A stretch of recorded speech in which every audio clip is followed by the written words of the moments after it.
జై శ్రీమన్నారాయణ. జయ జై శ్రీమన్నారాయణ. మీ ఫణిపంతులు. అందరికీ రోజువారీగా ఒక డౌటు, రేపు వచ్చేది పౌర్ణమండి. మరి పౌర్ణమి రోజు చంద్రగ్రహణం ఉంది. గ్రహణం వల్ల ఏమన్నా ఇబ్బందా, మాకేమన్నా దోషాలు కలుగుతాయా అని చెప్పేసి ఈ మధ్య అందరూ కూడా యూట్యూబుల్లో వీడియోలు చూసి వాటిని వీళ్ళు మాకేమన్నా అవుతుందేమో అని చెప్పేసి కొంతమంది తెలిసి తెలియక వాళ్ళ యొక్క వీడియోలు ఎక్కువ చూడాలి అని చెప్పేసి ఉన్నవి లేనివి చెప్పడం ద్వారా జనాలు చాలా ఇబ్బంది పడుతున్నారు.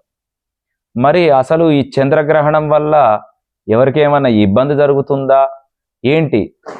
ఇక విషయానికి వస్తే, ముందుగా మనకు ఈ సంవత్సరంలో మనకు రేపు 7వ తారీఖు 9వ నెల 2025 ఆదివారం రోజున భాద్రపద శుక్ల పౌర్ణమి ఆదివారం రాహుగ్రస్త సంపూర్ణ చంద్రగ్రహణం ఉన్నది. మరి ఈ యొక్క చంద్రగ్రహణం వల్ల కొన్ని రాసుల వారికి, కొన్ని నక్షత్ర జాతకులకు ఇబ్బందులు జరుగుతాయి. అవి సర్వసామాన్యంగా జరుగుతూ ఉంటాయి. వాటికి సంబంధించి గ్రహశాంతి చేసుకోవడము, లేదా ఆ యొక్క నవగ్రహ దేవాలయానికి వెళ్ళి అక్కడ ఉన్నటువంటి ఆ యొక్క గ్రహాలకు సంబంధించినటువంటి దానాలు చేసుకోవడము, అవి చేసుకుంటే సరిపోతుందండి. పెద్దగా భయపడాల్సినటువంటి పని లేదు.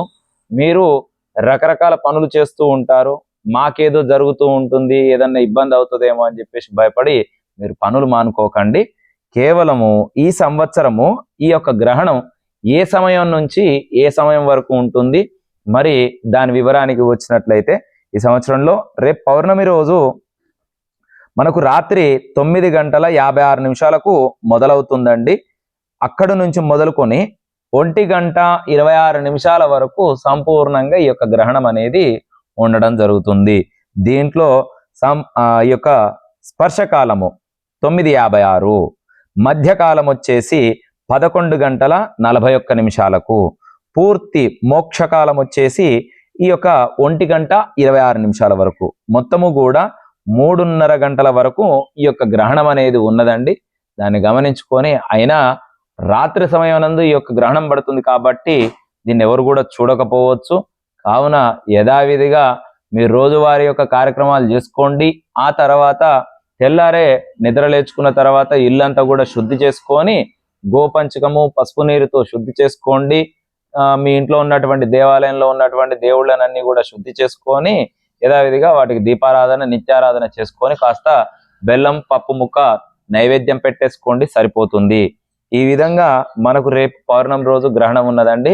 చాలా వీడియోలు చూసి చాలా మంది నాకు ఫోన్ చేస్తున్నారు, అయ్యగారు మరి మేము ఈ విధంగా చేయాలన్నా, ఆ విధంగా చేయాలన్నా అని చెప్పేసి చాలా టెన్షన్స్ తీసుకుంటున్నారు. అది ఏదీ లేదండి. ఏదైతే ఈ యొక్క గ్రహణం ఉన్నదో ఆ గ్రహణానికి సంబంధించి ఇదే విధంగా పట్టే అటువంటి టైంలో మనం ఏం కార్యక్రమం చేయం కాబట్టి ఎవరు కూడా దీన్ని పట్టించుకోవాల్సిన అవసరం లేదు. కాకపోతే గర్భిణీ స్త్రీలు ఏవైతే ఉంటారో వాళ్ళు కొంచెం నియమనిష్టలు ఏంటంటే, ఆ రాత్రి సమయం నందు మీతో పాటు అత్తగారి ఇంట్లో ఉంటే మీ యొక్క అత్తగారిని వెంట పెట్టుకొని వెళ్ళండి. తల్లిగారి ఇంట్లో ఉంటే మాత్రం మీ యొక్క తల్లిని తోడుకు తీసుకొని వెళ్ళండి. బయటికి ఏదైనా అర్జెంటుగా ఎమర్జెన్సీ, ఒకవేళ కొంతమందికి ఇంట్లో వసతి లేక బాత్రూమ్ బయట గనక ఉండినట్లయితే వారు ఆ యొక్క బాత్రూమ్కి వెళ్ళే సమయాన ఒంటిగా ఒక్కరు వెళ్ళకండి. తోడు ఖచ్చితంగా మీ భర్తలనే కానీ తల్లినే కానీ ఎవరన్నా తీసుకొని వెళ్ళండి. ఆ విధంగా చేసుకోండి. నెక్స్ట్, ఈ యొక్క గ్రహణం పట్టే సమయాన కావాలని కొంతమంది గ్రహణం పడుతుంటే చూస్తూ ఉంటారు. అలా చూడకూడదండి. ఆ యొక్క కిరణాలనే మన మీద పడడం వల్ల కొన్ని చెడు దుష్టశక్తి అనేది దాని ద్వారా మన మీదకి చేరుకొని ఆరోగ్యరీత్యా సమస్యలు ఏర్పడతాయి. అందుకనే చూడకూడదు గ్రహణం పట్టినప్పుడు అని చెప్తూ ఉంటారు పెద్దలు. కాబట్టి మనము దీన్ని గమనించుకొని చేసుకోండి. ఇకపోతే మరి ఏ నక్షత్ర జాతకులకు అన్నట్లయితే, మనకు ఆ రోజున శతభిషము, పూర్వభాద్ర నక్షత్ర జాతకులకు ఈ యొక్క ప్రభావం అనేది చూపిస్తుంది. అంటే కుంభరాశి వారు ఎవరైతే ఉంటారో కుంభరాశి వారు కాస్త జాగ్రత్తగా ఉండాలండి.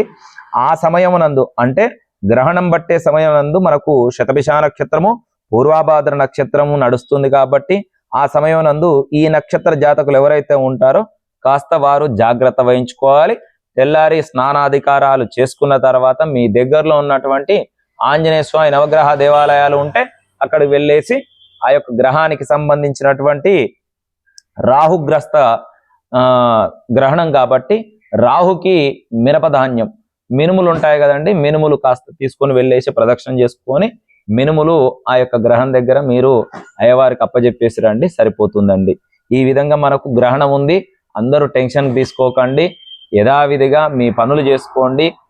ఈ యొక్క గ్రహణం అనేది ఎప్పటి మాదిరిగానే వస్తూ ఉంటుంది, వెళుతూ ఉంటుంది. భయపడి మీరు టెన్షన్స్ తీసుకున్నట్లయితే ఇబ్బందులు ఎదుర్కొంటారు. కాకపోతే మనం ఏంటంటే ఈ యొక్క గ్రహణ సమయాలలో కొన్ని నియమ నిష్టలు అనేవి ఉంటాయి కాబట్టి గమనించుకొని చేసుకోవాలి. ఇది రాత్రి సమయం నందు వస్తుంది కాబట్టి పెద్ద భయపడాల్సిన అవసరం లేదు. నా వీడియో చూస్తున్న అందరూ కూడా నా యొక్క ఛానల్ని సపోర్ట్ చేస్తూ సబ్స్క్రైబ్ చేస్తూ నా వీడియోని లైక్ చేయండి. మీ పని పంతులు. జై శ్రీరామ్, జై శ్రీమన్నారాయణ.